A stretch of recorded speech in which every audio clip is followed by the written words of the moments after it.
Buenas noches, doctores.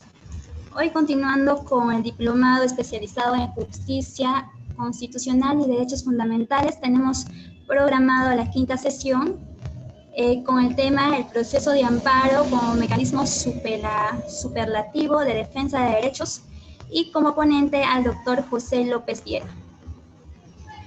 Demos pase al doctor para que pueda dar inicio a la sesión del día de hoy. Adelante, doctor.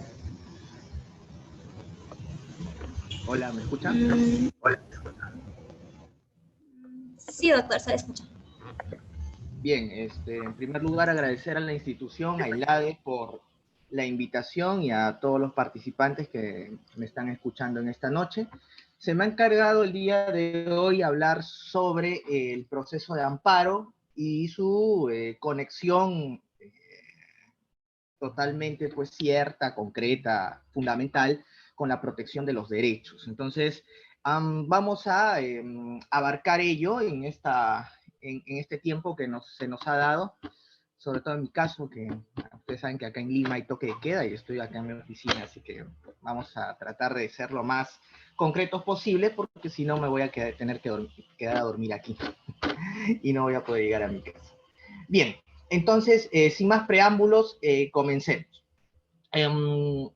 Ustedes saben que los procesos constitucionales están clasificados en dos grandes grupos. Me imagino que los expositores que me han antecedido ya les han comentado la famosa clasificación de los procesos constitucionales en aquellos que tienen como objetivo la protección de derechos fundamentales, denominados procesos constitucionales de la libertad, y aquellos otros que tienen la finalidad de defender la jerarquía de la Constitución como norma jurídica suprema, que son aquellos denominados procesos constitucionales orgánicos.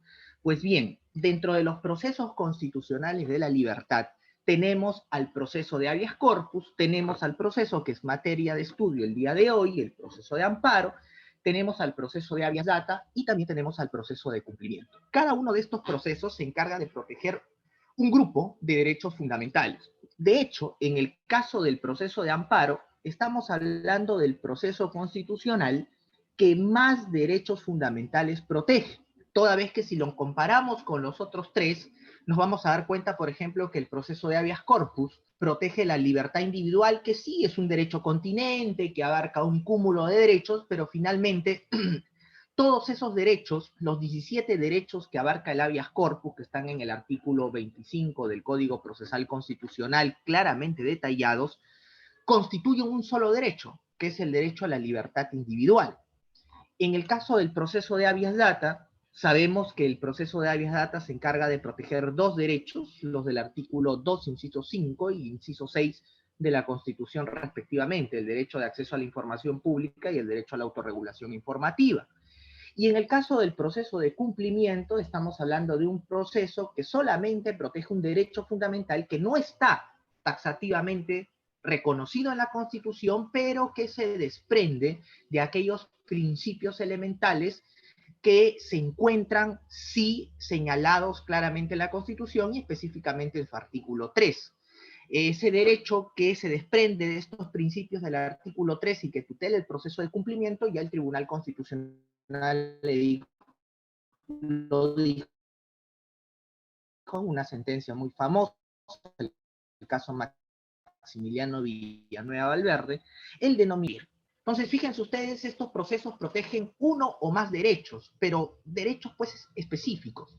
En el caso del proceso de amparo, el amparo protege todos los demás derechos fundamentales que no protegen estos tres procesos que acabo de mencionar. Por ende, el proceso de amparo tiene la misión de proteger la mayor cantidad de derechos fundamentales. Y esto es así toda vez que si nos remontamos al siglo XIX, mitad del siglo XIX, porque quienes crean el proceso de amparo, y eso hay que saberlo, son los mexicanos. En 1841, Manuel Crescencio Rejón, en la Constitución de Yucatán, uno de los estados federados de México, se crea por primera vez esta figura bajo la denominación de juicio de amparo. Y Manuel Crescencio Rejón crea el amparo como una figura contrapuesta al habeas corpus norteamericano, toda vez que ustedes saben que el habeas corpus tiene un origen anglosajón que se remonta al siglo XIII y que obviamente las 13 colonias inglesas después de su independencia en 1776 lo recogen, lo desarrollan y lo ponen como un portaestandarte de la defensa de las libertades que la Constitución norteamericana de 1787 con sus 10 primeras enmiendas protege. Entonces, teniendo en cuenta que el habeas corpus era una figura anglosajona y México con Estados Unidos siempre han tenido problemas de carácter político que inclusive estallaron en guerras a través de las cuales Estados Unidos le quitó todo el territorio de Los Ángeles a México, entonces los mexicanos llevaron sus rencillas, sus resentimientos hasta el punto de los derechos. Entonces, teniendo en cuenta que los norteamericanos tenían una figura como el habeas corpus destinada a proteger la libertad, Manuel Crescencio Rejón no tuvo mejor idea de decir y reflexionar de la siguiente manera, una manera bastante lógica, diría yo, ¿no? Los norteamericanos creen que la libertad individual es el único derecho fundamental, o tal vez sea el derecho más importante para ellos. Sin embargo, eso no es así. La Constitución abarca una serie de derechos fundamentales en donde ninguno de ellos está por encima del otro y que todos tienen una importancia porque todos son interdependientes y complementarios. Entonces, ¿por qué no crear mejor una figura que, además de proteger la libertad individual, proteja todos los derechos de la Constitución, sin ningún tipo de discriminación, porque todos los derechos fundamentales son iguales?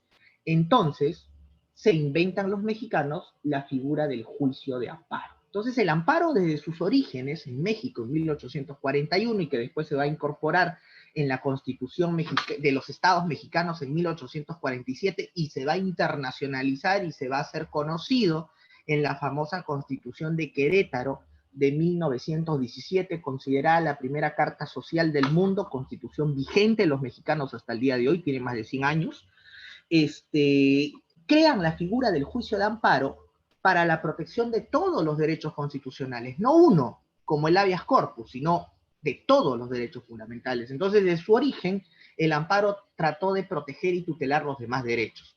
Es lógico que países como el Perú, cuando importan la figura del habeas corpus e importan mucho tiempo después la figura del amparo, lógicamente que van a tener que distribuir la protección de los derechos en base a las figuras o procesos constitucionales que han recogido.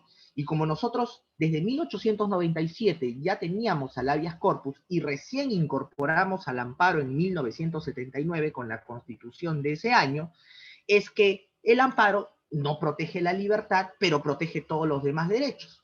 Y en el camino, en la constitución del 93, se trae la figura del habeas data, se trae la figura del cumplimiento, y como estos procesos protegen derechos específicos, como acabamos de mencionar, entonces simplemente se les sacó esos derechos al amparo para distribuirlos en estos dos procesos, pero aún así el amparo sigue protegiendo la mayor parte de derechos. Ahora, ¿cuáles son los derechos o cómo podemos determinar aquellos derechos fundamentales que protege el amparo? El profesor Luis Sáenz Dávalos, que ustedes saben, asesor destacado del Tribunal Constitucional y que también va a tener, tengo entendido, clases con ustedes, ha hecho una clasificación muy interesante que a mí me parece bastante importante y esencial para este caso. Él habla que los derechos fundamentales que tutela el amparo se pueden dividir en base a tres opciones: la opción gramatical, la opción principialista y la opción sistemática o contextualista. ¿Cuáles son los derechos fundamentales que protege el amparo siguiendo la opción gramatical? Siguiendo la opción gramatical, los derechos fundamentales que protegería el amparo son todos aquellos derechos fundamentales que se encuentran taxativamente recogidos en la Constitución, o sea, que se encuentran ahí, escritos. Según la opción gramatical, estos derechos fundamentales que se encuentran reconocidos taxativamente en la Constitución pueden ser de dos tipos: aquellos derechos fundamentales mencionados y desarrollados en la Constitución, y aquellos derechos fundamentales reconocidos en la Constitución, pero no desarrollados en la misma. Un ejemplo de un derecho fundamental reconocido en la Constitución y a su vez desarrollado, por ejemplo, podríamos hablar del derecho a la libertad de tránsito. Vamos a poner un ejemplo. El derecho a la libertad de tránsito se encuentra en el artículo 2, inciso 11 de la Constitución. Si ustedes revisan el artículo 2, inciso 11 de la Constitución, ustedes van a encontrar que allí la Constitución menciona al derecho a la libertad de tránsito, pero al mismo tiempo lo define y lo limita. Dice que el derecho a la libertad de tránsito es aquel derecho por el cual una persona puede entrar, transitar y salir del territorio nacional, salvo excepciones determinadas por la Constitución y la ley, como por ejemplo los estados de excepción, la ley de extranjería, las cuestiones de salud o cualquier otra cuestión que pueda afectar el orden público. Por ejemplo, ahí encontramos un derecho fundamental establecido en la Constitución y al mismo tiempo desarrollado en ella. Pero hay otro tipo de derechos fundamentales reconocidos en la Constitución, pero que no se encuentran desarrollados en ella, sino que se encuentran desarrollados legalmente, jurisprudencialmente, o inclusive internacionalmente a través de tratados o pronunciamientos de organismos internacionales. Un ejemplo de este tipo de derechos, el caso del derecho reconocido en el artículo 27 de la Constitución. La Constitución, en el artículo 27, dice: la ley otorga adecuada protección al trabajador contra el despido arbitrario. Ese derecho que está en el artículo 27 es el derecho a no ser objeto de un despido arbitrario, el derecho a la estabilidad laboral. Pero si ustedes se percatan, la Constitución lo reconoce, pero no lo desarrolla. No te dice cuáles son sus límites, cuál es la protección ante el caso de un despido arbitrario. ¿Quién te dice todo ello? ¿Quién desarrolla todo ello? Las leyes pertinentes. Para el caso del sector público, la 276, para el caso del sector privado, la 728, y todas las normas alrededor para el caso de los trabajadores en calidad de cuestiones especiales, como el caso, por ejemplo. Ese es un típico derecho fundamental reconocido en la Constitución, pero no desarrollado en la misma. Aún así, el proceso de amparo lo protege, porque es un auténtico derecho fundamental, según la opción gramatical. Otro grupo de derechos fundamentales que protege el amparo serían vistos desde la opción principialista, o también conocida como opción valorativa. El profesor Sáenz dice que los derechos fundamentales, según la opción principialista o valorativa, son aquellos derechos fundamentales que no se encuentran reconocidos taxativamente en la Constitución, pero que sin embargo se deducen, derivan de otros derechos fundamentales o principios o valores que sí se encuentran taxativamente señalados en la Carta Magna. Según esta opción principialista o valorativa, los derechos fundamentales que tutelaría el amparo son todos aquellos derechos fundamentales que, por ejemplo, se derivan de la famosa cláusula numerus apertus, el artículo 3. Porque nosotros recordaremos que los derechos fundamentales no se agotan en el texto constitucional.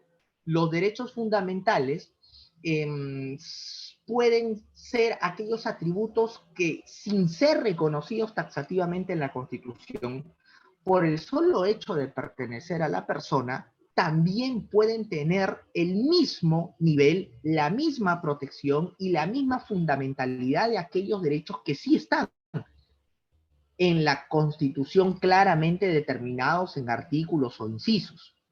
Por eso que nuestra Constitución, en el artículo 3, habla de los denominados derechos no enumerados o derechos implícitos, aquellos derechos que derivan de principios fundamentales que la Constitución reconoce y en los cuales soporta todo su caparazón, soporta toda la estructura de la misma. En el artículo 3, por ejemplo, encontramos los 4 principios rectores de no solamente la Constitución, sino de todo el orden constitucional peruano. Esos principios del artículo 3 son el principio de dignidad humana, el principio de Estado democrático, el principio de la forma republicana de gobierno y el principio de la soberanía popular. Los 4 principios que se encuentran contenidos, descritos en el artículo 3, son principios elementales de todo el orden constitucional. Y precisamente de esos principios que acabo de mencionar se pueden derivar derechos fundamentales. Un ejemplo: cuando el Tribunal Constitucional le reconoció el derecho a exigir la eficacia de la norma legal y el acto administrativo firme como un derecho fundamental o el derecho fundamental que tutelaría el proceso de cumplimiento, para que el Tribunal Constitucional reconociera este derecho, lo hizo en base a 2 principios. El tribunal claramente en el caso Maximiliano Villanueva Valverde dice que este derecho no es que salga de la nada, no, este derecho se fundamenta, se desprende, deriva de 2 principios que se encuentran claramente en el artículo 3. El principio de Estado democrático y el principio de forma republicana de gobierno. De estos 2 principios deriva el derecho a exigir la eficacia de la norma legal y el acto administrativo firme. O sea, un derecho implícito que no es que salga de la nada, sino que deriva, debe su concretización, su reconocimiento a principios que se encuentran en ese artículo 3 de la Constitución. Pero el profesor Sáenz atentamente señala que en esta opción principialista o valorativa hay que tener en cuenta 2 situaciones. La primera, aquellos derechos fundamentales nuevos y aquellos contenidos nuevos de derechos viejos. Son 2 cosas diferentes, porque muchas veces uno puede caer en reconocer cualquier atributo como un derecho nuevo. Y cuidado, claramente se ha señalado, y eso en la doctrina internacional, que los derechos fundamentales, como atributos de la persona humana, tampoco pueden caer en la inflación. Me explico. Ustedes sabrán que en las ciencias económicas, cuando uno comienza a poner en juego la maquinita de fabricar dinero y no controla y comienza a fabricar dinero, sin más ni más, más dinero, ¿qué es lo que pasa? La moneda se devalúa y comienza a perder valor. A eso se llama inflación, o sea, que el dinero, el papel, comienza ya no a valer. ¿Por qué? Porque uno abusa de la maquinita. Acuérdense lo que hizo Alan García, por ejemplo, en el 85, ¿no? Ya. Igualito sucede con el tema de los derechos fundamentales. Los derechos fundamentales son atributos tan importantes que no pueden caer en una devaluación. O sea, cualquier cosa yo no lo puedo reconocer como derecho tampoco. Cuidado. Porque el reconocimiento de derechos nuevos, como vuelvo a repetir, es un acontecimiento importante y que no es que salgan de la nada, sino que se desprenden de principios muy importantes dentro de la Constitución. Entonces, desde ese punto de vista, hay que tener en cuenta aquellos derechos nuevos y aquellos contenidos nuevos de derechos viejos. Los derechos nuevos serían aquellos derechos implícitos que derivan del artículo 3. Los otros no son en sí derechos nuevos, son contenidos nuevos de derechos viejos. Un ejemplo. En la Constitución se habla del debido proceso. Y ustedes saben que el debido proceso es un derecho continente, porque abarca un cúmulo de derechos a saber. Bueno, uno de esos derechos que abarca el debido proceso y que no está reconocido en la Constitución es el derecho al plazo razonable, que el Tribunal Constitucional reconoció y que en su momento también la Corte Interamericana lo hizo. Este derecho al plazo razonable, muchos cuando se reconoció dijeron, es un derecho nuevo. No, no es un derecho nuevo. El plazo razonable, claro, comúnmente, de manera coloquial, uno puede decir un derecho fundamental. Claro que es un derecho fundamental, pero ya si nos vamos a la doctrina, no sería un derecho fundamental en sí, sería un contenido nuevo de un derecho viejo. ¿Cuál sería el derecho viejo al cual el plazo razonable pertenece? El debido proceso. El plazo razonable es un contenido nuevo de un derecho viejo. Entonces el plazo razonable, el derecho al plazo razonable, no podría derivar de la cláusula numerus apertus. Claro, es un derecho fundamental, coloquialmente hablando, pero es un derecho fundamental que no es un derecho fundamental en sí propiamente dicho, sino que es un derecho fundamental que pertenece o deriva de otro derecho fundamental. O sea, no es un derecho autónomo, es un derecho subordinado a otro. ¿A cuál? Al debido proceso, que es su madre.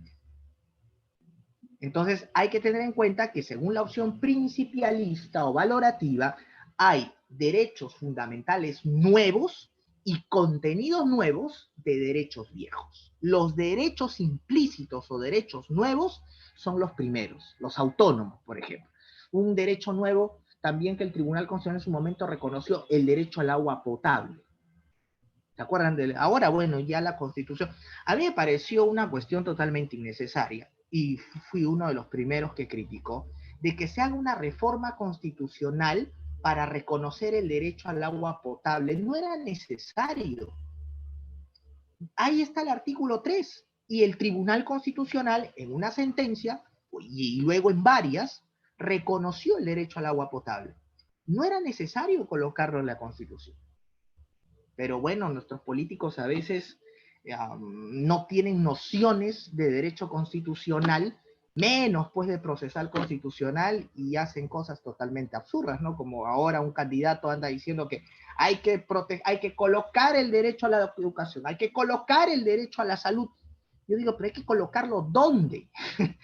Si los derechos a la salud, a la educación ya están en la Constitución, ¿de qué está hablando? Lo que hay que hacer es concretizarlos. Ya, pero eso no corresponde, pues, a una cuestión jurídica, eso corresponde directamente a políticas públicas. No me venga a decir que sobre pretexto que estos derechos no están concretizados hay que cambiar la Constitución. ¿Para qué la vamos a cambiar si esos derechos están en la Constitución? Ahora, si no estuvieran en la Constitución sería diferente. Sino que en el mundo político del Perú, lastimosamente, nuestros políticos, en su gran mayoría, diría yo en un 98, 99%, no tienen nociones mínimas de derecho constitucional, y es lamentable, porque así nosotros somos como un barco a la deriva. Debería exigirse un curso obligatorio de derecho constitucional, de procesos constitucionales, de derechos humanos, de ciencia política, para que puedan llegar a ocupar cargos públicos. De lo contrario, están perdidos como huevo en ceviche, literalmente. Bueno, entonces queda claro que la opción principialista es aquella a través de la cual se reconoce que el proceso de amparo protege derechos fundamentales que no están taxativamente señalados en la Constitución. Y esos derechos fundamentales que no están taxativamente señalados en la Constitución pueden ser de dos tipos. Derechos fundamentales nuevos, que ya hemos dicho son aquellos autónomos que no derivan de ningún otro derecho, sino de principios, y contenidos nuevos de derechos viejos, que son aquellos derechos fundamentales que pertenecen o derivan de derechos antiguos, de derechos que sí están reconocidos en la Constitución. Son una parte, una nueva variante de estos derechos. Ejemplo, el plazo razonable con respecto al debido proceso. Pero hay un tercer grupo de derechos fundamentales que protege el proceso de amparo, según la opción contextualista o sistemática. Según la concepción, la opción contextualista o sistemática, el amparo también puede proteger aquellos derechos fundamentales que no están en la Constitución, que no son derechos nuevos, pero que se encuentran consagrados, que se encuentran positivizados en tratados internacionales. O aquellos derechos que son reconocidos a través de organismos internacionales que forman parte de estos tratados internacionales. Definitivamente aquí hablamos del tema de los tratados internacionales sobre derechos humanos, de los cuales el Perú forma parte. Y ustedes saben que ahí hay una cuestión bien interesante, ¿no? En esta opción contextualista o sistemática, asistimos a la intersectación del derecho constitucional con el derecho internacional de los derechos humanos. Toda esta intersectación se puede ver plasmada en normas específicas, tanto constitucionales como del Código Procesal Constitucional. Por ejemplo, en el ámbito de la Constitución, claramente el artículo 205 de la Constitución es el que te habla del derecho de acceso a los organismos internacionales. El artículo 200, inciso 4, reconoce a los tratados internacionales como parte del derecho nacional. Y la cuarta disposición final y transitoria de la Constitución le da todavía mayor énfasis a esto cuando la cuarta disposición dice que todos los derechos constitucionales se deben interpretar de conformidad con esos tratados internacionales de los cuales el Perú forma parte. El Código Procesal Constitucional en su artículo 5, un artículo que vamos a estudiar cuando la próxima clase, cuando veamos el título preliminar del Código Procesal Constitucional, recoge el espíritu de la cuarta disposición final y transitoria y del artículo 205 de la Constitución. Y te dice claramente que esa interpretación no solamente se queda en el ámbito de los tratados, sino que también pasa a la esfera de los pronunciamientos de los organismos internacionales. Eso es importante porque esto da el bagaje de que los procesos constitucionales, no solamente el amparo, sino también los otros, pueden proteger otros derechos que, sin estar en la Constitución, sin ser catalogados como derechos nuevos, por el hecho que se encuentren en tratados internacionales o que sean reconocidos por organismos internacionales, también son o merecen protección a través del proceso constitucional de amparo. Un ejemplo, no solamente el amparo, sino de cualquiera de los procesos constitucionales reconocidos. Claramente, esto tiene que ver con que si tienen vínculos con la libertad individual, habeas corpus. Si tienen vínculos con el derecho de acceso a la información pública, habeas data, dependiendo, ¿no? Y si no tiene vínculos con ellos, obviamente es el proceso de amparo el que va a entrar a tallar allí. Un claro ejemplo lo vimos cuando la Corte Interamericana, ya por el año de 1987, cuando sacó su primer pronunciamiento, reconoció el derecho a la verdad. Y el derecho a la verdad no está aquí en la Constitución. Lo reconoció una sentencia de la Corte Interamericana y obviamente hoy el derecho a la verdad puede ser tutelado a través del proceso de habeas corpus, porque cuando se trata del derecho a la verdad, el habeas corpus instructivo es el habeas corpus que se encarga, pues, de proteger el derecho a no ser objeto de una desaparición forzada que conecta con este derecho a la verdad. Entonces, allí, por ejemplo, tenemos un derecho fundamental que, producto de un pronunciamiento internacional, termina también siendo protegido por los procesos constitucionales en nuestro país.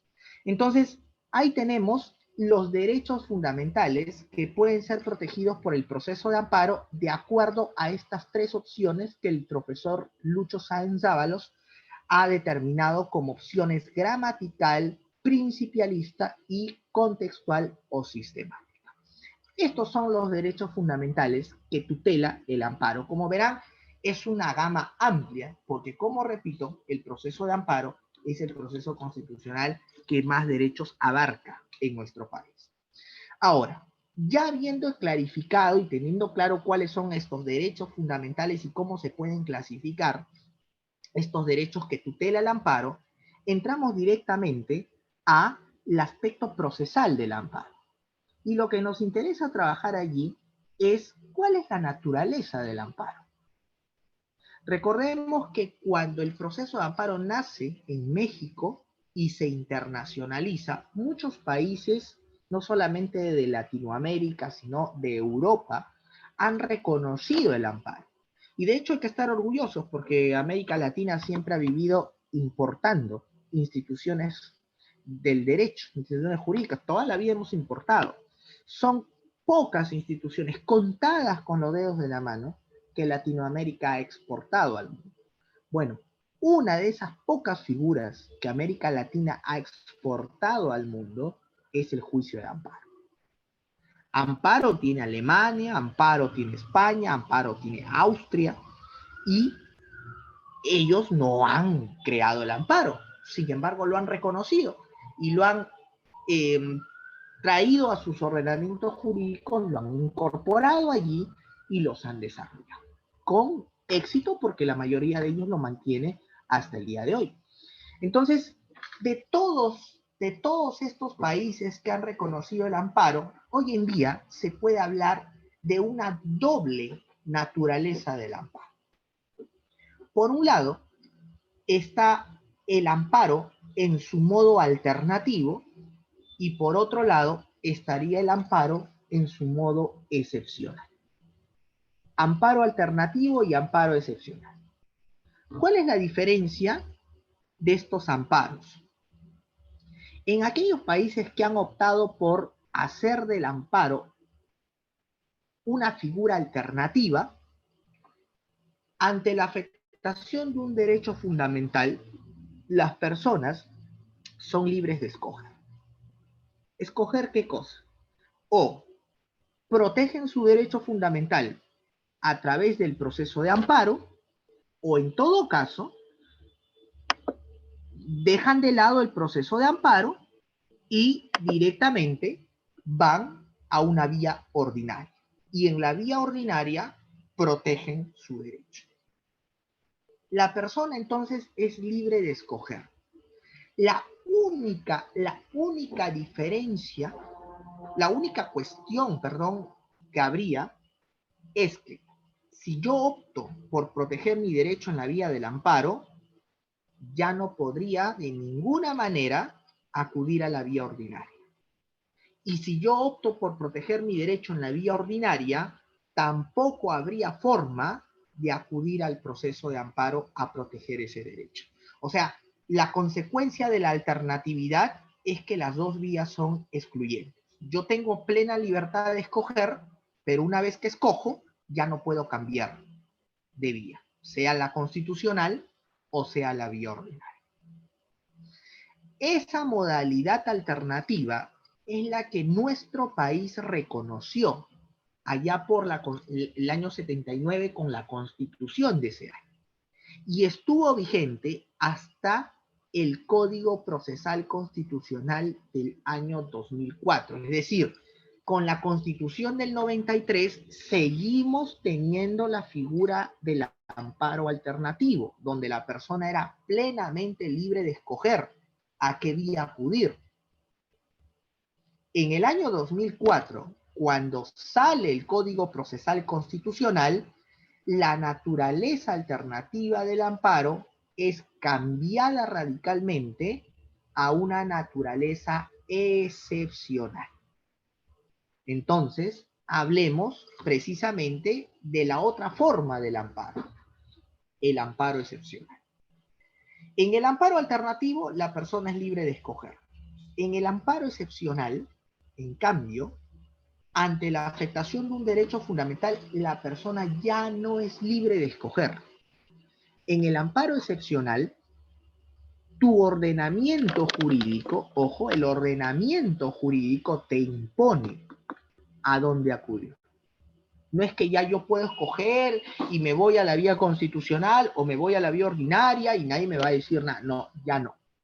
Allí el ordenamiento jurídico te impone a dónde debes acudir. El amparo excepcional puede ser se puede dar de dos formas. Puede haber un amparo excepcional por definitividad y puede haber un amparo excepcional por subsidiariedad. Miren, amparo excepcional por definitividad y amparo excepcional por subsidiariedad. En el amparo excepcional por definitividad, ante la afectación de mi derecho, mi ordenamiento jurídico me obliga a que antes de que acuda al amparo, yo tengo obligatoriamente que acudir a la vía judicial ordinaria, agotar la vía judicial ordinaria. Y si en la vía judicial ordinaria no me dieron protección de mi derecho, recién yo puedo acudir al amparo.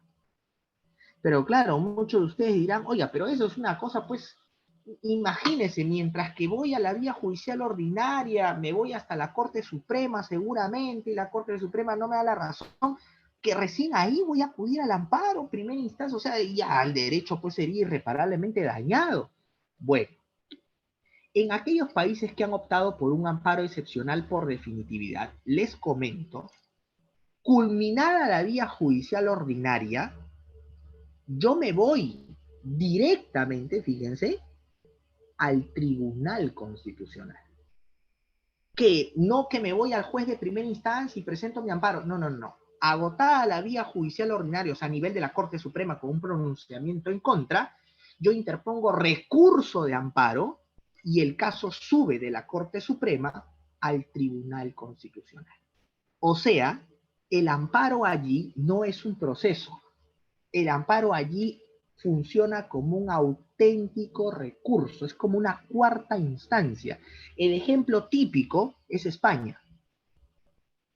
Y claro, lógico, porque si no, imagínense, por eso que en España el amparo se llama recurso de amparo. No lo van a encontrar como proceso, como acción, como juicio, no, su nombre es recurso, porque funciona como un auténtico recurso. Ellos han optado por una figura de amparo excepcional por definitividad. Esa figura nosotros nunca la hemos tenido, porque en nuestro país, desde que tuvimos amparo, el amparo nunca fue un recurso, el amparo fue un proceso. Entonces, vamos a la segunda modalidad de amparo excepcional, el amparo excepcional por subsidiariedad. En el amparo excepcional por subsidiariedad, ante la afectación de un derecho fundamental, fíjense, mi ordenamiento jurídico me impone, me dice, me obliga que yo, antes de acudir al amparo, obligatoriamente tengo que analizar, tengo que verificar, tengo que saber si en la vía judicial ordinaria no existe un proceso que tutele mi derecho de manera similar al amparo. ¿Por qué? Porque si tal proceso judicial existe, ¿qué me dice mi ordenamiento jurídico? Obligatoriamente tengo que proteger mi derecho allí. Oye, ¿y qué pasa si me voy al amparo? Te lo van a rechazar, te lo van a declarar improcedente. ¿Por qué? Porque existe una vía similar, porque existe una vía convergente, como le llaman los colombianos, porque existe una vía igualmente satisfactoria, como le llama el Código Procesal Constitucional. Entonces, ¿cuándo solamente podría acudir al amparo? Cuando tal proceso judicial ordinario no exista. O si existe, no protege mi derecho de manera similar como lo haría el amparo. O sea, que en el amparo excepcional por subsidiariedad, nuestro amparo actúa como la última ratio en defensa de los derechos. O sea, yo solamente voy a poder acudir al amparo cuando en la vía judicial ordinaria no haya procesos judiciales que protejan mi derecho de manera similar como lo haría el amparo. Si tales procesos judiciales existen, entonces me olvido del amparo y tendría que acudir directamente a él. Ese amparo excepcional por subsidiariedad se le conoce como el famoso amparo residual. Para no hacernos pues demasiada confusión, ¿no? ¿Cómo llamarle amparo excepcional por subsidiariedad? Mucho.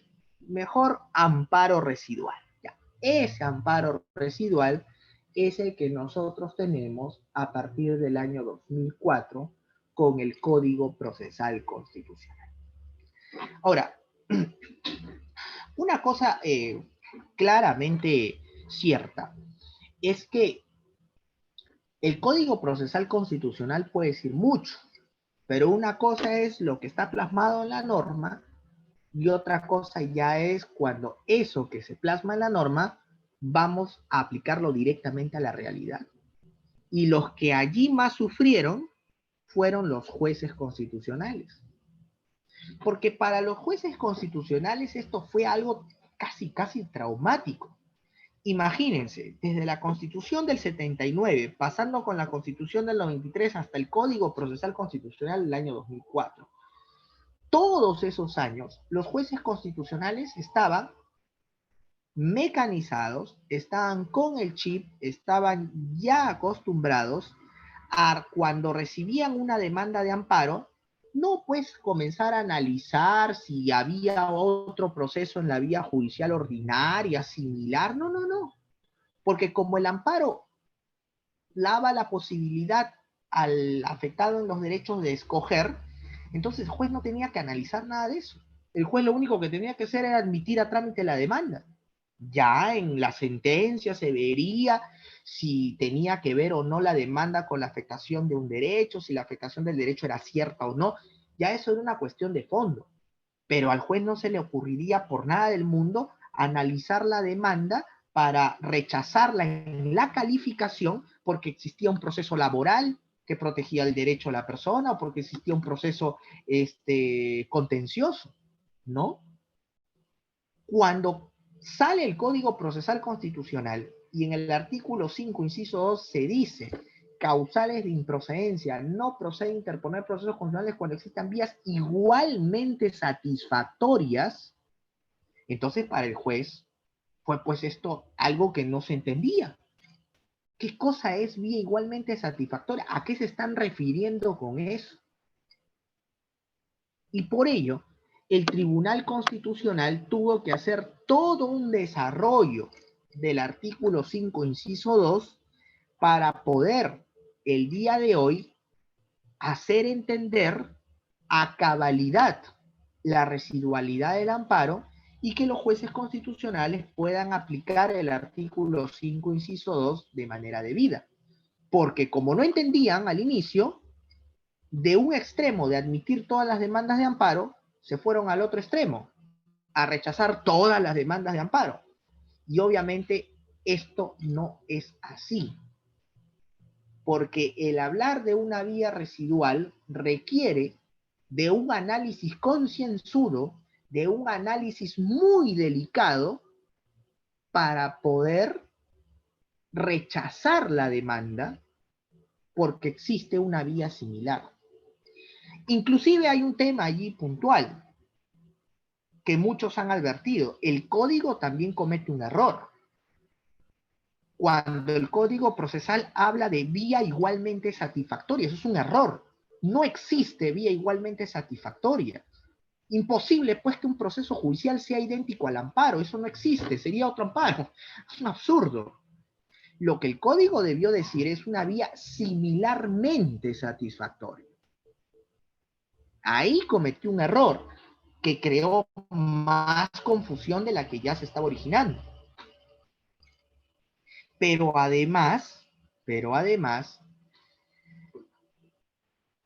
hay que tener en cuenta que en los procesos constitucionales, toda vez que se trata de la tutela de derechos, las causales de improcedencia del artículo 5, incluyendo la vía igualmente satisfactoria, se deben aplicar de manera muy excepcional.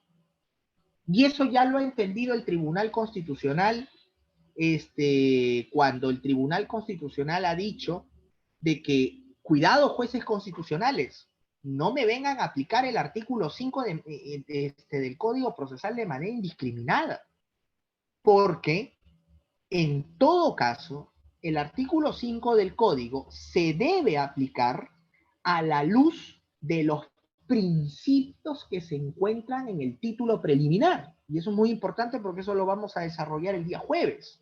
El principio de informalidad, el principio de celeridad, el principio de interpretación conforme a los derechos, el principio iura nobis curia, el principio de la suplencia, la queja deficiente que se desprende de el principio iura nobis curia y del principio de integración, el principio de la autonomía procesal, el principio de socialización, el principio pro actione.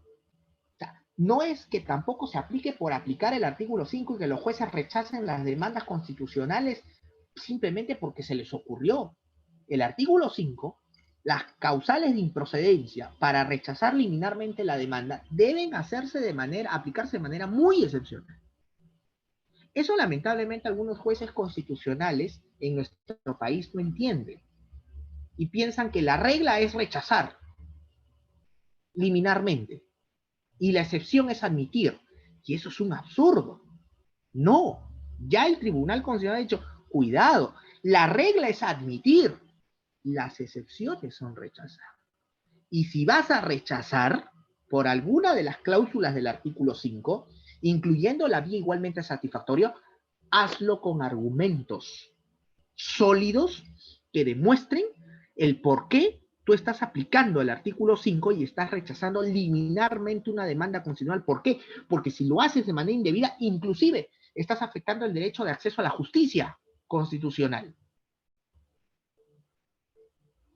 Yo, por ejemplo, cuando me rechazan ¿saben dónde rechazan más los jueces?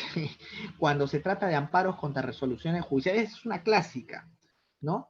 Una clásica muchas veces. Y en algunos otros casos que no tienen que ver con procesos judiciales, de amparo contra resoluciones judiciales, que son amparos ordinarios, también. Y lo hacen sin más ni más. Y obviamente en la argumentación de la apelación, digo, oiga, me está afectando usted mi derecho de acceso a la justicia, además de los derechos que ya ha invocado en la demanda que se me han sido afectados, usted viene a afectarme el derecho de acceso a la justicia. ¿Cómo es posible? ¿Y dónde están los principios procesales del título preliminar que deben aplicarse de manera integral y sistemática a los procesos constitucionales? Usted se olvida de eso. Y muchas veces las salas me han dado la razón, aduciendo que efectivamente no se puede rechazar una demanda constitucional sin argumentos debidos y sólidos.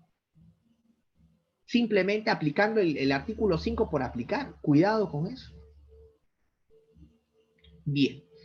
Entonces, en ese sentido, el Tribunal Constitucional, hoy en día, para aplicar debidamente el artículo 5, inciso 2, ha establecido 2 sentencias con calidad de precedentes vinculantes. Las 2 son complementarias, las 2 son importantes, fundamentales y esenciales. Yo siempre digo, no solamente para el juez constitucional que va a calificar la demanda, que tiene que saber de memoria los 2 precedentes vinculantes de estas 2 sentencias y entenderlos, porque algunos lo entienden al revés inclusive, es una cosa. Los que litigamos muchas veces sabemos que nos enfrentamos a situaciones como esta, que o no saben o interpretan o aplican o entienden las sentencias del tribunal al revés. Sí, así de repente de anecdótico, un poco chistoso. Lo entienden al revés. Entonces, hay que entender debidamente cómo se deben aplicar las 2 sentencias del tribunal. Pero por otro lado, no solamente esto es para los jueces constitucionales. Esto es también para los abogados que defendemos casos constitucionales.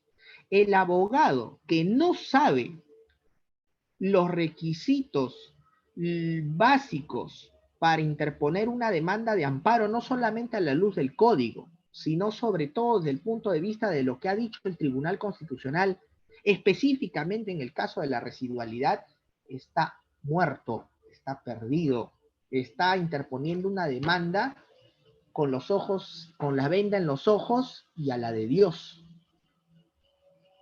Para que una demanda sea admitida y llegue a buen puerto, que se inicie bien, tienes que argumentar bien la demanda y sostenerle al juez constitucional por qué.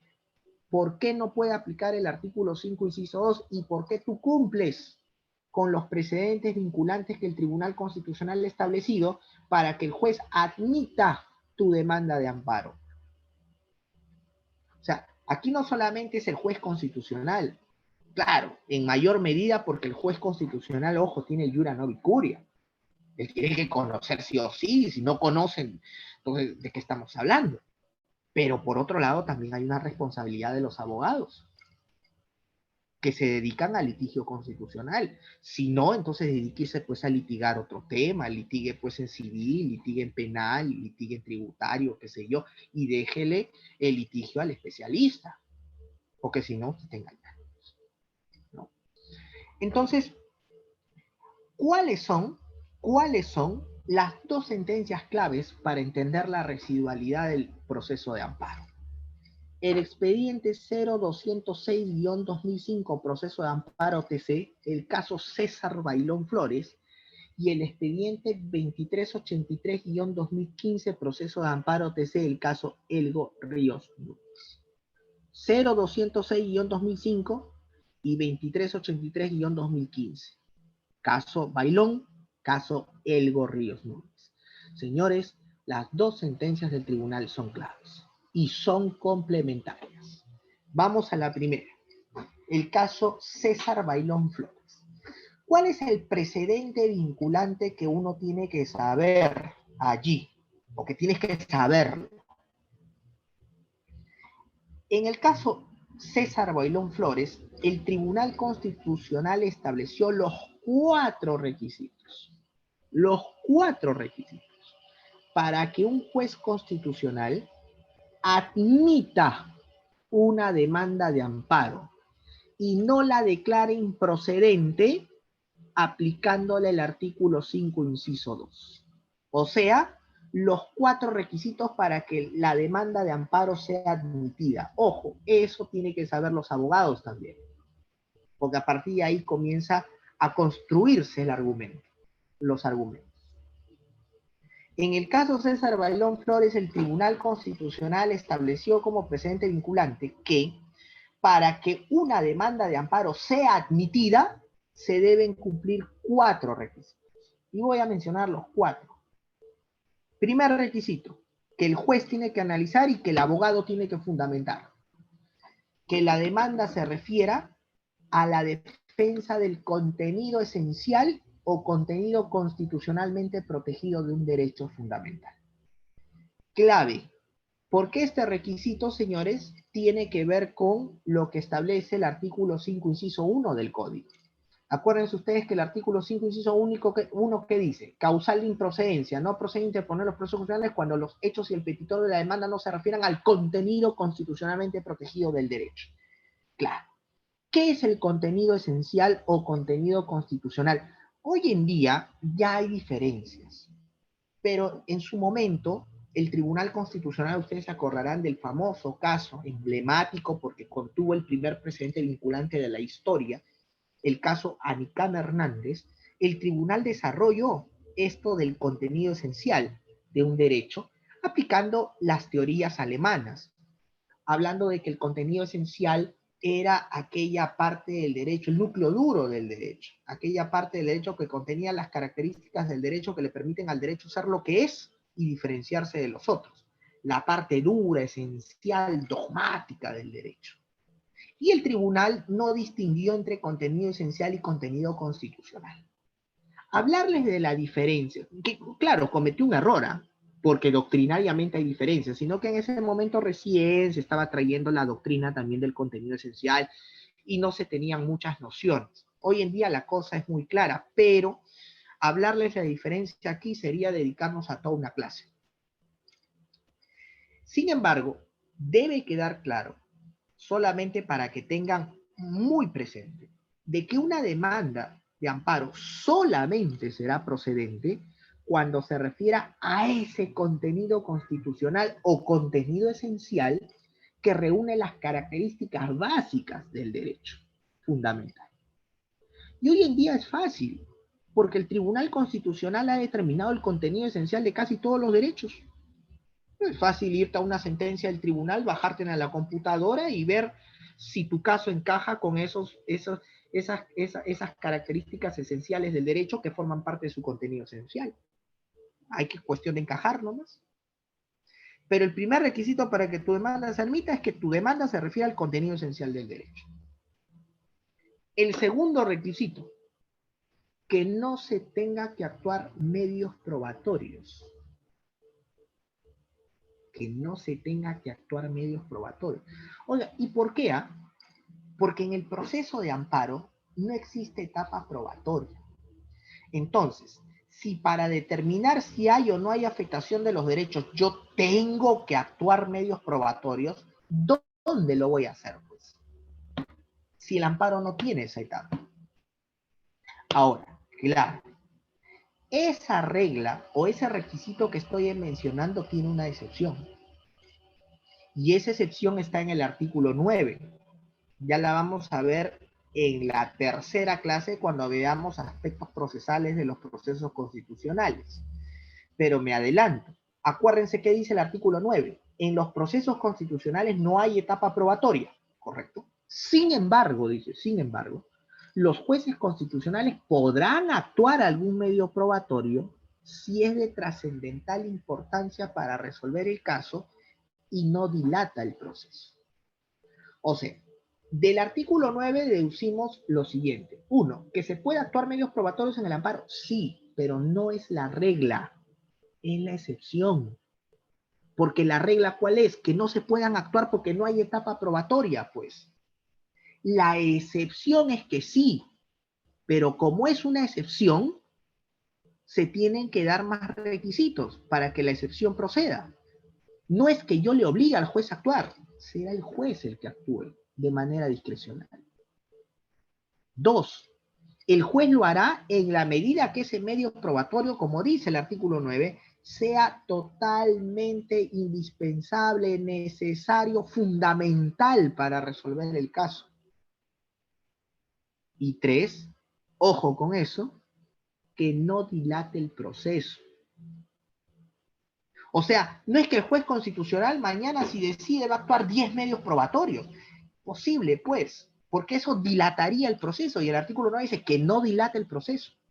O sea, ¿puede actuar? Sí, pero podrá actuar pues 1, máximo 2. Pero si ya se tiene que actuar 3, 4, 5, ya estás desnaturalizando el proceso. No podría. Entonces, ¿cuál es la regla? Que no se tenga que actuar en medios probatorios, salvo la excepción del artículo 9. Eso ya lo vamos a ver en la tercera clase y lo vamos a ver con ejemplos, inclusive. Pero que quede claro eso. Tercer requisito, que haya peligro de daño irreparable. Y eso del peligro de daño irreparable, ojo, en primer lugar, lo tendría que argumentar el demandante. ¿Cuál es el peligro de daño irreparable? ¿Por qué la urgencia, la tutela del derecho? ¿Por qué no irte a la vía judicial ordinaria y aquí, venir acá al amparo? Oiga, porque es madre de familia, oiga, porque está embarazada, oiga, porque es una persona discapacitada, oiga, porque hay una cuestión de discriminación, oiga, porque tiene hijos menores de edad y al echarlo de su trabajo les está afectando los derechos también de sus niños. O sea, la argumentación ya depende mucho del abogado para convencer o persuadir al juez. Pero cuidado, hay otros casos donde el peligro de daño irreparable, señores, no necesita mayor argumentación. Si es contundente, es totalmente clarísimo. Imagínense una persona que interpone una demanda de amparo por derecho a su pensión y la persona tiene 84, 85 años. ¿Cuál es el argumento allí? Que tendría que decirle al juez, oiga, señor juez, mire que tiene 85 años y según la OMS, darle tanta cuestión cuando la cosa es muy clara. Una persona de más de 80 años ya hay un peligro totalmente inminente, verídico, claro, contundente, de daño irreparable, se puede morir. O una persona que esté en UCI, por ejemplo. O sea, hay que ver que el peligro de daño irreparable en algunos casos requiere una argumentación para persuadir al juez, cuando las cosas no están objetivas. Pero cuando la cosa es objetiva, ¿qué tanto argumento le vas a dar si la cuestión es muy clara? Una persona, por ejemplo, que está en UCI, una persona discapacitada y probada totalmente de su discapacidad, una persona que ya es mayor de 80 años. El juez no te puede rechazar la demanda diciendo, oiga, ¿y cuál es la argumentación aquí? Sería absurdo. No. Entonces, ya tenemos 3 requisitos, según Bailón Flores, que la demanda se refiere al contenido esencial o contenido constitucional de tu derecho, que no se tenga que actuar medios probatorios, salvo la excepción del artículo 9, que haya peligro de daño irreparable, ya dijimos de qué consta esto, y 4, y este es el requisito, vamos a decir, oscuro, ambiguo, que no hizo posible que esta sentencia Bailón Flores termine por complementar, por explicar claramente el artículo 5, inciso 2, e hizo necesario que el tribunal emitiera la otra. ¿Cuál es ese cuarto requisito? Que la vía judicial ordinaria, dice, no sea o no tutele el derecho de manera similar como lo hace el amparo. Que la vía judicial ordinaria no tutele el derecho de manera idónea como el amparo. ¿Saben cuál fue el problema de la sentencia? Cuando el tribunal pone la palabrita idóneo. Tribunal dice, será procedente la demanda de amparo cuando la demanda se refiere al contenido esencial de un derecho, cuando no se tenga que actuar medios probatorios, cuando haya peligro de daño irreparable. Eso es clarísimo. Pero el cuarto es cuando no exista una vía judicial idónea como el amparo. ¡Pum! Todos volar. Porque el problema allí radica en que el término idóneo es un término bastante genérico. ¿Y qué pasa con eso? Que el término idóneo, como es tan genérico, pues derivar en varias interpretaciones. Para mí, ¿cuándo sería idóneo una vía judicial? Para mí, una vía judicial ordinaria sería idónea cuando reponga las cosas al estado anterior. Otro puede decir, no, para mí la vía judicial ordinaria será idónea cuando tengo una estructura idéntica al amparo. Otro puede decir, no, para mí la vía judicial ordinaria será idónea cuando tengo una estructura no igual, sino parecida y además reponga las cosas al estado anterior. Para otros, no, cuando tengo una estructura parecida sin necesidad de que reponga las cosas al estado anterior. O sea, se dan cuenta que pueden haber múltiples criterios en torno al término idóneo. Y ese fue el problema del caso César Bailón Flores. Cuando el tribunal estableció como precedente los 4 requisitos para admitir una demanda de amparo, el cuarto requisito era muy, muy ambiguo. Entonces, ¿qué hizo eso? Hizo eso de que el Tribunal Constitucional tuvo que sacar una sentencia adicional a Bailón, donde el Tribunal Constitucional le explicara a los jueces constitucionales ya no cuándo tenían que admitir una demanda de amparo y no aplicarle la residualidad y rechazarla, sino cuándo podían rechazar la demanda. ¿Por qué? Porque existía una vía judicial ordinaria igualmente o similarmente satisfactoria. Fíjese lo curioso. En Bailón es para admitir y en Elgo Ríos es para rechazar. O sea, por eso son sentencias que se complementan. Y básicamente, ¿por qué? Porque Elgo Ríos lo que hace es clarificar ese cuarto requisito de Bailón que no había quedado claro. ¿Cuándo la vía judicial ordinaria es idónea? ¿Cuándo? ¿O cuándo no lo es para rechazar? Entonces, en Elgo Ríos, el tribunal establece como precedente vinculante los 4 requisitos para calificar a una vía judicial ordinaria como idónea. Es decir, para que el juez constitucional pueda rechazar la demanda. Esto es importante porque, vean, en la práctica, la cosa es así. Los abogados, nosotros, tenemos que tener claro Bailón. Y dentro de Bailón, la cuarta regla, que va de la mano con Elgo Ríos, tenemos que tenerla más claro todavía, porque llegada a esa cuarta regla, a ese cuarto requisito, ya directamente nos vamos a Elgo. Y ahí tenemos que demostrarle al juez constitucional por qué no puede rechazar la demanda, por qué no existe una vía judicial idónea. Y en el caso del juez constitucional, el juez constitucional, si va a admitir la demanda, como es la regla, como repito, tiene que tener en claro los 4 requisitos de Bailón. Pero si en caso el juez constitucional quisiera rechazar la demanda porque no le han no le han llenado, no ha habido satisfacción en los 3 primeros requisitos de Bailón, entonces el juez tiene que buscar encajar en Elgo Ríos, en cualquiera de los 4 requisitos, la demanda. ¿Para qué?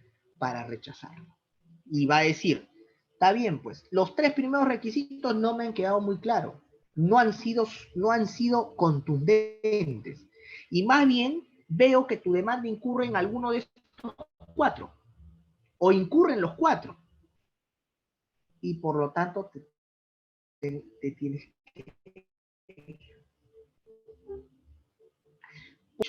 que para que el juez constitucional rechace la demanda, ojo, rechace la demanda, se tienen que cumplir los 4 requisitos de Elgo, no 1, no 2, los 4. Oye, y si no se cumplen los 4, se cumplen 3, ya, si se cumplen 3 y no se cumple 1, se acabó. El juez tiene que admitir.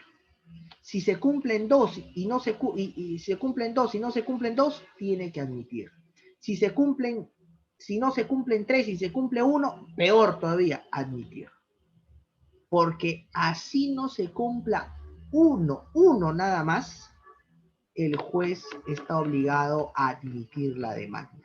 Para rechazar la demanda, el tribunal es claro, se tienen que cumplir los 4 requisitos de Elgo Ríos, son recurrentes, los 4. Yo creo que con esto, el Tribunal Constitucional está siendo muy claro en establecer de que esto de rechazar la demanda por un tema de residualidad no es regla, sino que es excepción. Como voy a repetir, hay principios procesales del título preliminar del código que se deben aplicar al momento de que el juez constitucional tenga duda en que si rechaza o no rechaza la demanda. El principio pro actione entra ahí en su máximo esplendor. No es que ante la duda rechaza, porque no estamos hablando de procesos ordinarios. Eso es lo que muchos jueces no entienden. Estamos hablando de procesos que tutelan derechos. Y la tutela de los derechos, como son la base de estos procesos, es fundamental. Por eso que en Elgo Ríos el tribunal dice, juez, si tú quieres rechazar, por si acaso, los 4 requisitos que estoy acá diciéndote, se tienen que cumplir los 4. Si se cumplen 3 y no se cumple 1, así sea 1 el que no se cumpla, admite. Admite la demanda. ¿Se dan cuenta? Algunos jueces lo entienden al revés.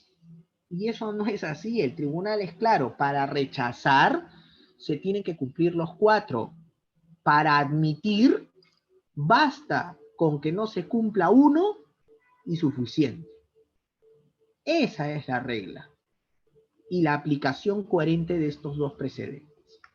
¿Cuáles son esos 4 requisitos que el Tribunal Constitucional señala para rechazar una demanda de amparo porque la vía judicial es idónea?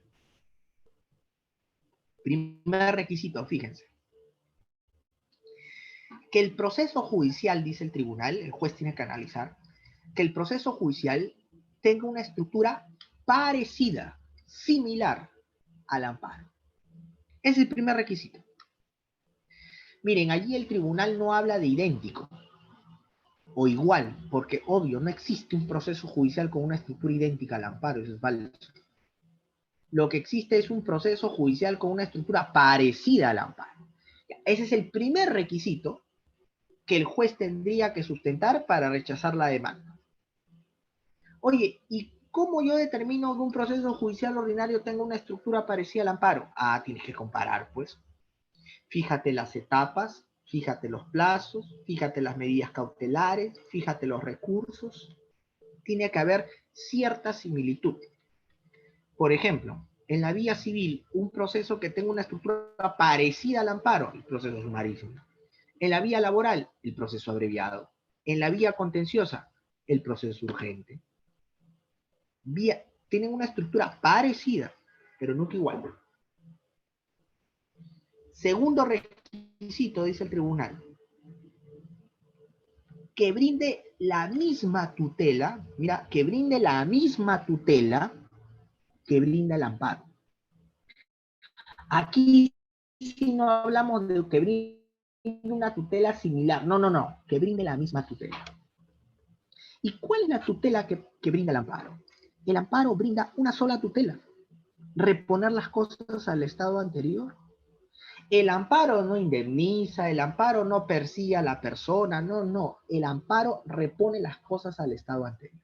Entonces, para que el juez aplique el artículo 5, inciso 2 del Código y rechace liminarmente la demanda porque existe una vía igualmente satisfactoria, no solamente basta que el juez determine que el proceso judicial tiene una estructura parecida al amparo, sino que además tiene el juez constitucional que demostrar y decir que esa vía judicial brinda la misma tutela que brinda el amparo. O sea, ¿qué cosa? Que repone las cosas al estado anterior. Si esa vía judicial no repone las cosas al estado anterior, por más que tenga una estructura parecida al amparo, el juez no puede rechazar. El juez tiene que admitir. Pero no basta con estos dos requisitos. Pongamos que el proceso judicial sí brinde la misma tutela que el amparo. Ya. Pasamos al tercer requisito. Para que el juez rechace la demanda. No tiene que haber peligro de daño irreparable. Y claro, se dan cuenta que esto va de la mano con el requisito de Bailón, que era uno de los requisitos para emitir la demanda de amparo. ¿Y cuál era ese requisito? Que tenga que haber peligro de daño irreparable. Lógicamente, para rechazar la demanda, no tiene que haber peligro de daño irreparable. Si el juez determina que hay un proceso judicial con una estructura parecida al amparo, que brinde la misma tutela, pero que hay peligro de daño irreparable, el juez no puede rechazar, tiene que admitir. ¿Por qué? Porque para rechazar no tiene que haber peligro de daño irreparable. No tiene que haber. Ojo, los jueces ahí también se equivocan, pero terriblemente. Yo tuve, por ejemplo, un caso, les comento. Se interpone una demanda de amparo a favor de mi cliente por afectación de su derecho a la pensión. Y él tenía 85 años. Interpongo la demanda de amparo y yo sostengo la demanda. Primero, cumplo con la demanda, se refiere al contenido esencial de un derecho, no se tiene que actuar medios probatorios, hay peligro de daño irreparable, y dos, no existe una vía judicial ordinaria idónea, porque si bien está el proceso urgente en el contencioso, aquí, como hay peligro de daño irreparable, entonces no se cumplen los requisitos de él. Bien, muy bien. Uno confiado presenta la demanda, argumentada totalmente, como ustedes verán, una demanda que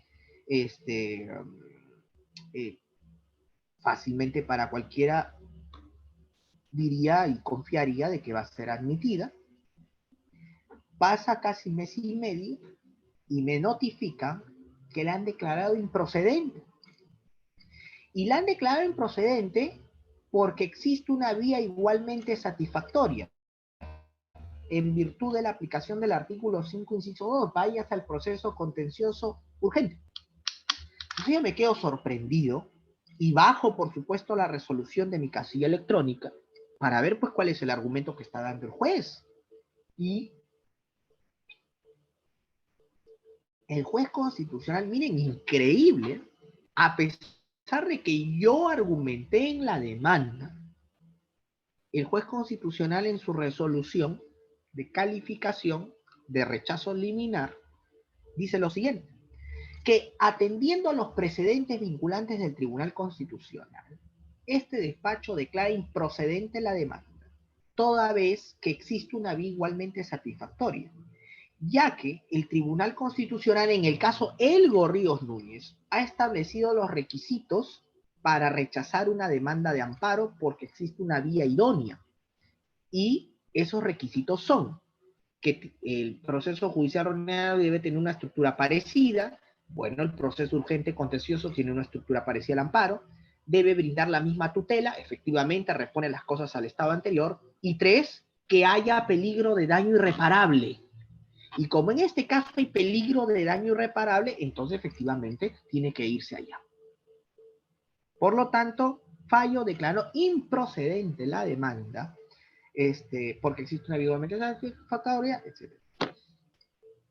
Oiga, una cosa de no creerlo. Yo inmediatamente cuando presento mi apelación, le digo al juez, ¿de dónde usted ha sacado que el Tribunal Constitucional ha dicho de que para rechazar la demanda porque existe una vía igualmente satisfactoria tiene que haber peligro de daño irreparable? Oiga, usted está confundiéndose. Vea lo que dice Elgo Ríos. Y textualmente le puse ahí, le escaneé la sentencia de Elgo Ríos.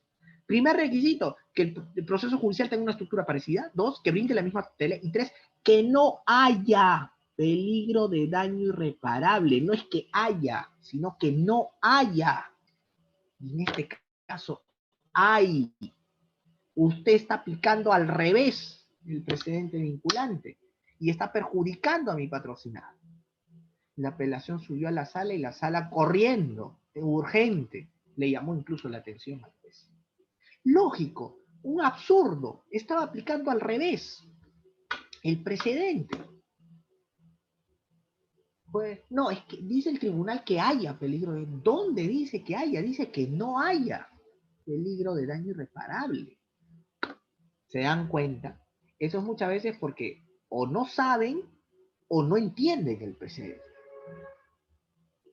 Y ahí la problemática, como yo siempre lo he dicho, es que en nuestro país lastimosamente no hay verdaderamente jueces constitucionales. Lo que hay es jueces constitucionales de nombre, pero no tienen la especialidad. No es que yo agarro y voy a crear jueces constitucionales y los pongo ahí y ya, porque dice jueces constitucionales, son jueces constitucionales. Muchos de ellos no son especialistas constitucionales, son jueces civiles. Tienen el chip civil, no saben, recién aprenden constitucional ahí en el momento, según las circunstancias. Muy pocos son los que se han especializado, eso es un error que se debe corregir a nivel de la reforma de la justicia en el Perú, porque los jueces, así como hay jueces civiles, jueces penales que están especializados en la materia y todo lo demás, no sucede lo mismo en el caso constitucional. Un juez civil, por más que lo pongas de constitucional, no va a saber constitucional, o no va a actuar, o no va a tener las nociones de cómo se debe resolver a nivel constitucional porque tiene el chip civil. Y la materia civil tiene sus propios principios, sus propios fundamentos, sus propios engranajes que la diferencian de la materia constitucional. Entonces no hay coherencia y ese es un gran problema. Eso es un gran problema en nuestro país. Debe haber jueces constitucionales, pero de verdad especializados en lo constitucional. Porque si no, esto se vuelve pues una cuestión formal. Como le digo a mis clientes muchas veces, vamos a tener que ir al tribunal porque lastimosamente no lo saben resolver. Es un drama. Y donde debe haber más especialidad constitucional precisamente es en los jueces. Porque esperar a que el Tribunal Constitucional te resuelva el caso, por Dios, ¿cuánto tiempo va a demorar que el caso llegue al tribunal? Entonces mejor vamos directo al tribunal. Entonces, acá el problema es que los jueces constitucionales no son, en su mayoría, especializados en lo constitucional. Y hay un gravísimo problema allí que tiene que ver con políticas públicas en materia judicial. Yo siempre lo he dicho. Bueno, ese es el tercer requisito, o sea, que no haya peligro de daño irreparable. Y hay un cuarto requisito. Que no haya, ojo, no es que haya, sino que no haya necesidad de tutela urgente del derecho, ya sea por su relevancia o por las consecuencias graves que deriven de su afectación. Fíjense, ¿eh? Que no haya necesidad de tutela urgente del derecho, ya sea por la relevancia o las consecuencias graves que deriven de su afectación. Este último requisito que el Tribunal Constitucional establece para que un juez constitucional rechace una demanda de amparo porque la vía judicial ordinaria es idónea, en realidad son dos en uno. Se puede desglosar en dos. Relevancia del derecho y consecuencias graves de la afectación. Vamos al primero. El Tribunal Constitucional ha dicho que hay ciertos derechos fundamentales, fíjense ustedes, que por su naturaleza, son relevantes. Ya de por sí, cuando esos derechos fundamentales se encuentran afectados, ya de por sí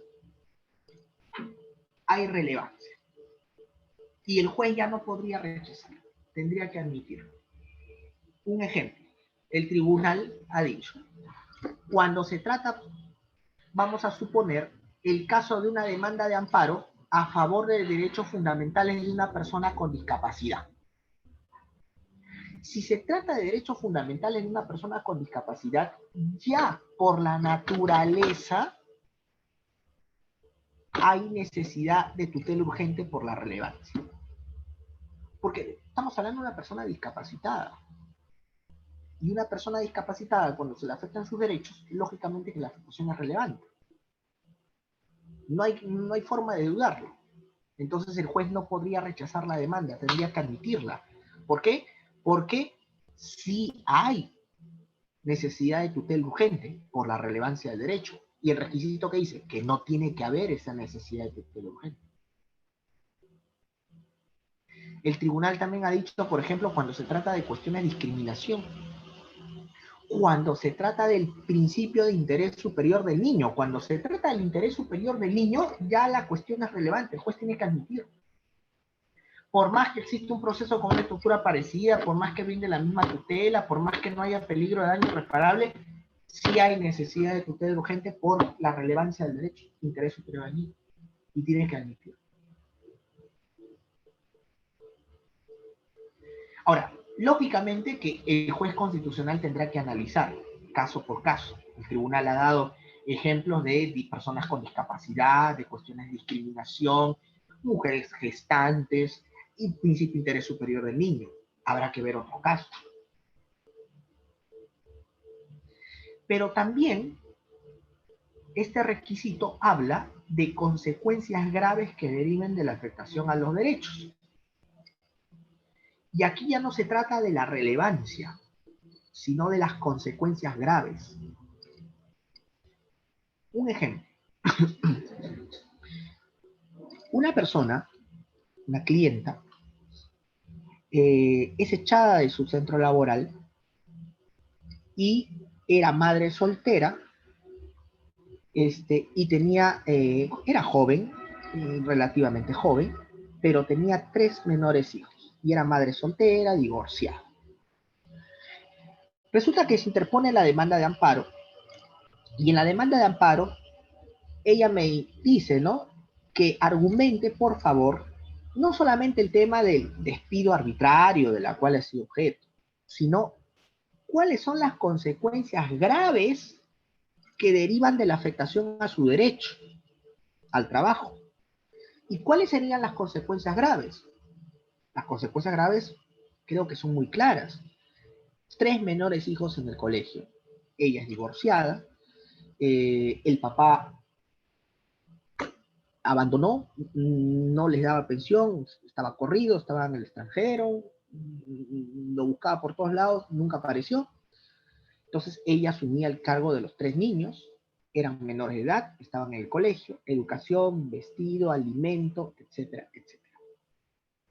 Y el hecho de que la madre esté sin trabajo significaba allí que ¿de dónde iba a sacar el dinero para colegio, vivienda? La señora no tenía familia acá, y la familia que tenía vivía en la sierra, eran de recursos económicos escasísimos, y prácticamente las consecuencias graves de la afectación a su derecho derivaban en terceras personas, en este caso 3 menores de edad. En primera instancia nos negaron, en segunda también, y el caso llegó al Tribunal Constitucional. Y en el Tribunal Constitucional yo alegué justamente esto. Oiga, tribunal, ustedes han dicho de que no se puede rechazar una demanda o mandarse a una vía judicial ordinaria cuando hay necesidad de tutela urgente por las consecuencias graves que deriven de su afectación. Ustedes claramente dicen que no tiene que haber necesidad de tutela urgente, pero acá sí hay necesidad de tutela urgente porque hay consecuencias graves, y las consecuencias graves directamente están afectando a 3 menores de edad. El Tribunal Constitucional nos dio la razón, y es más, por el principio de economía procesal y el principio de informalidad que caracteriza al Tribunal Constitucional, el tribunal no declaró nula las resoluciones del Poder Judicial por celeridad procesal, por economía procesal, por celeridad procesal, por informalidad y por el principio pro homine. El tribunal declaró nulas las resoluciones, pero no ordenó que baje el expediente a foja cero. Directamente resolvió el fondo de la controversia. El propio tribunal. ¿Y cómo? Le dio 5 días al demandado para que presente sus argumentos ante el propio tribunal. Y luego de esos 5 días el tribunal emitió sentencia. Y la sentencia fue favorable. Declaró fundada nuestra demanda. ¿Y por qué lo hace el tribunal? Porque el Tribunal Constitucional primero se dio cuenta que su precedente vinculante, en este caso, Elgo Ríos, no se podía aplicar para rechazar la demanda, toda vez que no se cumplía el último requisito. Había necesidad de tutela urgente por consecuencias graves. Y 2, el Tribunal Constitucional claramente enfoca de que acá el artículo 5 del Código Procesal Constitucional no se puede aplicar así nada más. Se tiene que aplicar siempre en concordancia con los principios de los procesos constitucionales del título preliminar. Entonces el tribunal claramente dijo, yo declaro nulo, sí, y puedo mandarlo a foja cero el expediente, sí, pero ¿cuánto tiempo va a demorar? Si solamente para ir al tribunal nos habíamos demorado casi 1 año y medio. Año y medio.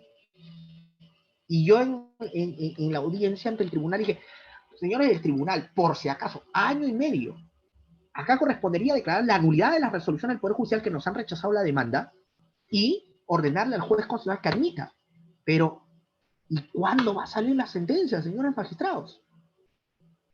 Los principios del título preliminar y las sentencias con jurisprudencia vinculante del tribunal hace que el Tribunal Constitucional pueda, excepcionalmente, declarar la nulidad de las resoluciones, pero no regresar el expediente a foja cero, sino darle un plazo determinado al demandado para que el demandado presente sus argumentos ante el propio tribunal y de frente emitir sentencia.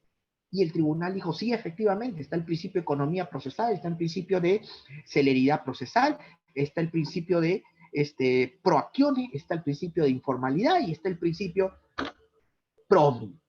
Ni hablar. Entonces, dése cuenta que allí podrían haber concurrido 3 de los requisitos del ELGO, pero como no concurría el último, entonces el juez no podía rechazar. como lo había hecho. Y el Tribunal Constitucional tuvo que corregir ese error, felizmente, de manera, pues, positiva, a nuestro favor.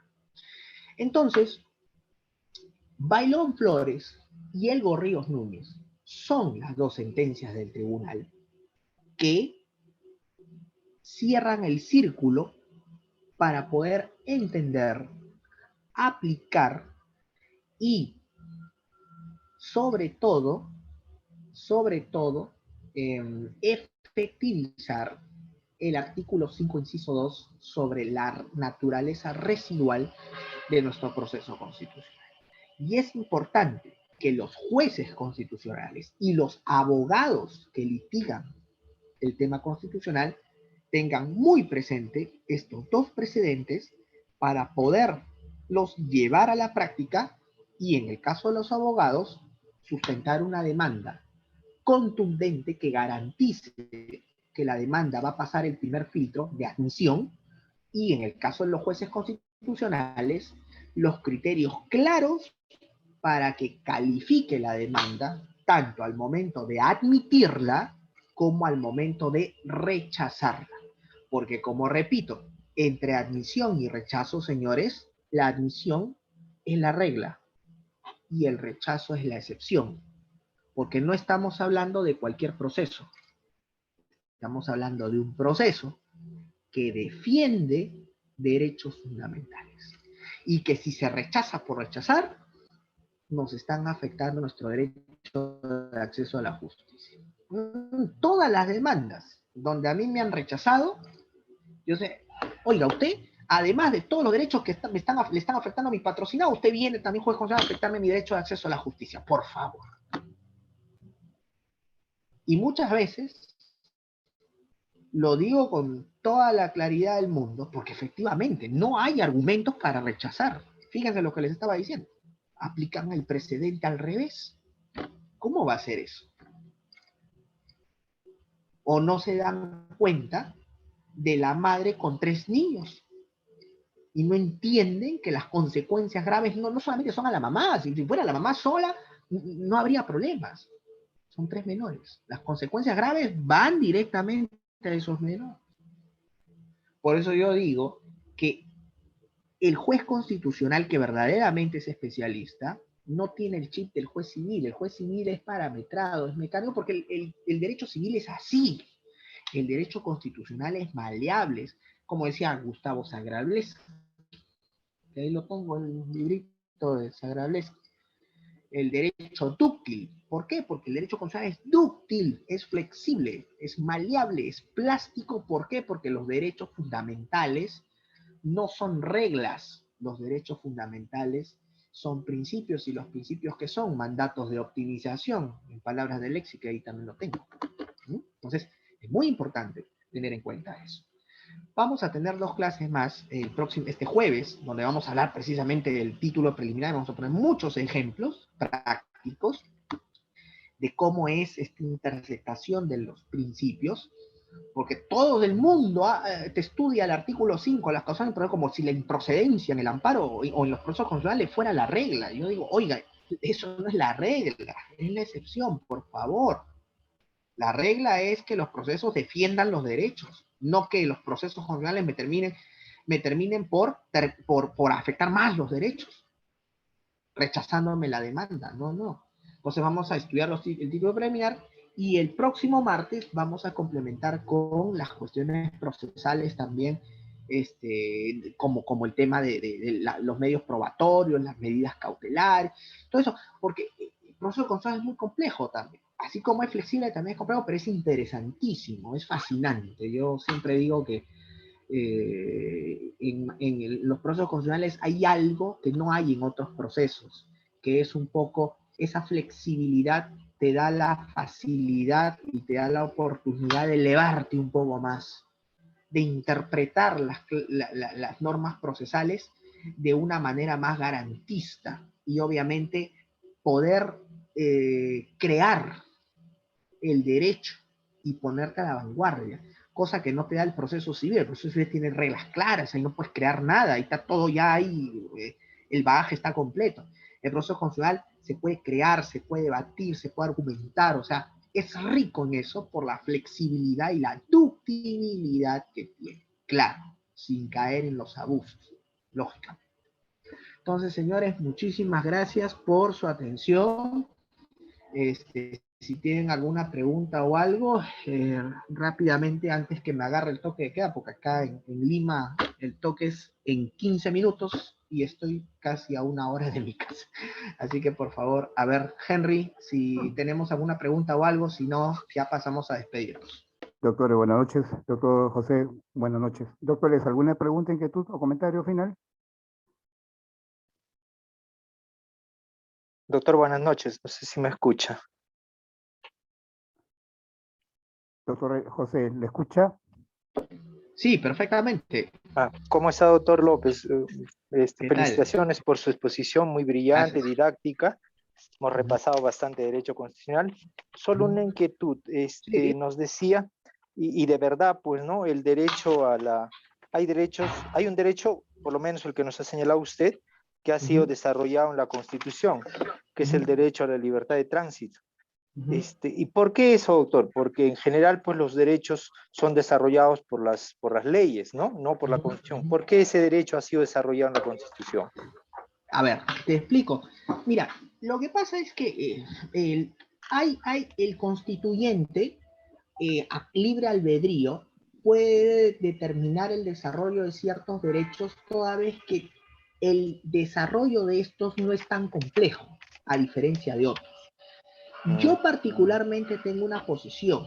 El problema es, tú sabes, de que las constituciones deben ser marcos normativos. O sea, Claro. como decía el famoso jurista alemán Buchenbrock, ¿no? Tiene que ser como la cáscara de un huevo.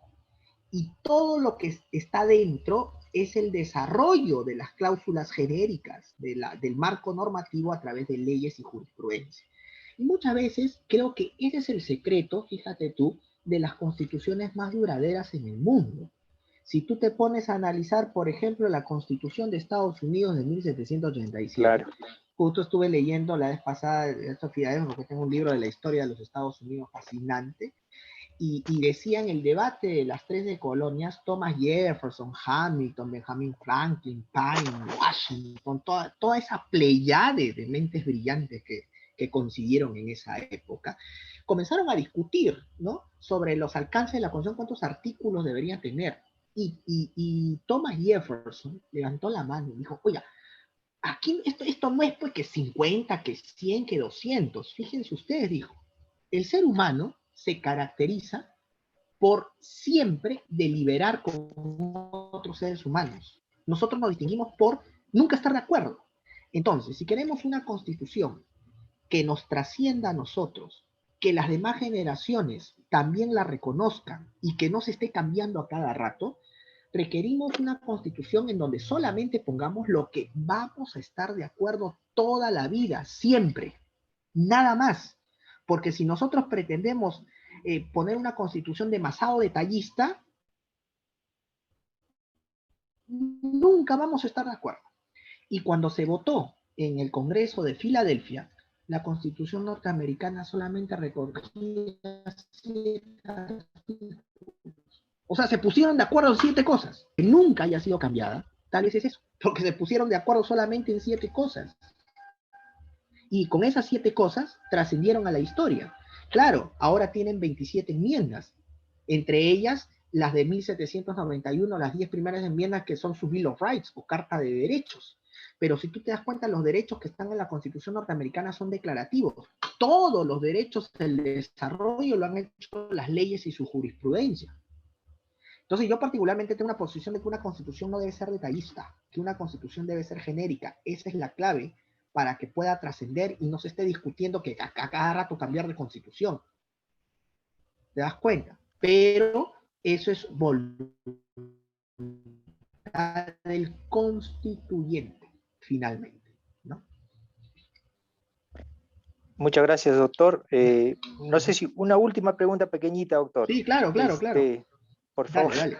Sí, dale, está bien. Mira, con la dación de la nueva ley procesal del trabajo, Ajá. como que yo veo que el Tribunal Constitucional se pronuncia a veces, porque a veces no lo hace, respecto a unas demandas de reposición. Digamos, reposición de un obrero, he visto el serenazgo, cuando todas esos procesos tienen una vía pues igualmente satisfactoria, que es el proceso laboral con la nueva ley. Y en algunas provincias, por ejemplo, donde no hay mucha carga, los procesos laborales inclusive son más rápidos, más idóneos que el proceso constitucional. Entonces, inclusive he visto unos votos singulares en la Corte Suprema respecto a ese tema, ¿no? Entonces, no, y aparte esas reposiciones, doctor, no tienen los requisitos que usted estableció de Bailón Flores y de Elgo Ríos, ¿ah? No es que no haya peligro de daño irreparable, sí la hay, pero también la podemos resarcir en el proceso laboral. Entonces, mi duda es, ¿por qué algunos casos el tribunal los toma y emite pronunciamiento?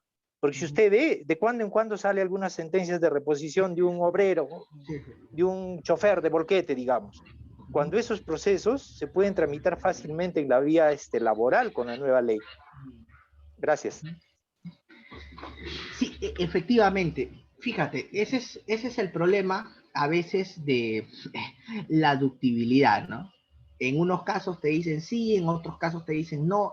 Hay cierta maleabilidad que no permite a veces estar seguro o tener cierta seguridad o predictibilidad. Es un problema que ciertamente acoge y aqueja al derecho constitucional.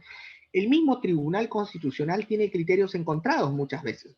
Un caso te dice no, y de repente por ahí excepcionalmente te dijo que sí, no te da los argumentos de por qué cambió. Uno dice, oye, total, ¿cómo es esto? Decían que no en 20 y por ahí te dijeron que sí en 1. Y tú te agarras de ese 1 y en otro caso, no, ya no, porque eso fue excepcional, pero nunca te dijeron por qué fue excepcional. Entonces, sí, lastimosamente, el peligro de la ductibilidad es ese, ¿no? De que muchas veces no haya cierta predictibilidad o seguridad jurídica en los casos futuros. Pero yo creo que siempre tiene que haber un orden, ¿no? Siempre tiene que haber una cuestión de predictibilidad. Como tú dices, los casos no son iguales y hay que analizarlos. Por ejemplo, la carga procesal acá en Lima es totalmente diferente a la carga procesal de ciertas provincias, donde, como tú bien dices, los procesos laborales pueden terminar siendo más expeditivos en la práctica que el proceso constitucional. Pero, lógico, eso lo pueden saber las cortes de esos lugares, pero los magistrados del tribunal que están centralizados muchas veces en Lima tampoco no lo saben. Ese es un gran problema también. La realidad de provincias muchas veces difiere en mucho la realidad de la capital. Ese es el problema del centralismo que vive nuestro país y que ojalá en algún momento cambie, ¿no? Y que obviamente se pueda construir una verdadera descentralización y eso va a beneficiar al propio derecho, que es inevitable, ¿no? Muchas gracias, doctor. Listo. Doctores, si hay otras preguntas para el doctor Reinaldo, por favor, hacerles llegar.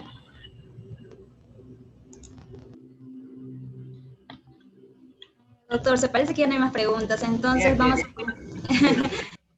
a concluir con la sesión de hoy. Agradecemos su participación. Tengan ustedes muy buenas noches, doctores, y buenas noches, doctor Reinaldo López Viera. Gracias, buenas noches, nos vemos el día jueves. Gracias a todos. Hasta el jueves. Gracias. Hasta el jueves, gracias. El día jueves, doctores. Gracias.